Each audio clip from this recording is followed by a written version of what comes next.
আজ প্রথম আমরা পুজো দেখতে যাচ্ছি সবাই মিলে ট্রেনে করে কল্যাণী আইটিআই মোড়ে যাবো। আর এটা কল্যাণী সীমান্ত পেয়ে গেছে আরও সুবিধা, ঘোষপাড়া থেকে হেঁটে অল্প একটু আমাদের পথ। খুব খুশিতে আমরা যাচ্ছি দেখো ঠাকুর দেখতে। প্রথমে তো ঢুকে আমাদের খুব ভালো লেগেছিলো, প্যান্ডেলটা খুব সুন্দর, তার সঙ্গে লাইটটাও অসাধারণ লাগছিল।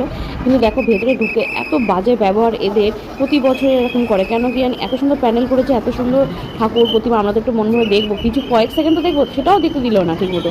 ভেতরে ঢুকে এত বাজে ব্যবহার করেছে, তোমরা কমেন্ট করে অবশ্যই বলবে তোমাদের কাদের সঙ্গে ব্যবহার করেছে। আর এটা কিন্তু সত্যি খুব খারাপ, আমাদের সঙ্গে প্রত্যেকের সঙ্গে এরকম দুর্ব্যবহার করেছে ওরা, প্রতিটা মানুষ খুব বাজে। যারা ওখানে গার্ড ছিল, যারা ওখানে দেখাশোনা করে, তারা প্রত্যেকটা মানুষ এরকম বাজে ব্যবহার একদমই ভালো না। কিন্তু এত সুন্দর কাজ করেছে, এত সুন্দর প্যান্ডেলটা করেছে, তো মন ভরে একটু দেখবো, দেখতে পারলাম না। তো এত ফাঁকা এখন তো পুজো শুরুই হয়নি সেইভাবে, তার মধ্যে এরকম বাজে ব্যবহার কি বলবো বলো। যাই হোক, সবাইকে শারদীয় শুভেচ্ছা, অনেক ভালোবাসা, ভালো থেকো সবাই। আর তোমাদের সঙ্গে কী ঘটেছে আইটিআই মোড়ে গিয়ে অবশ্যই কমেন্ট করে জানিও। ভালো।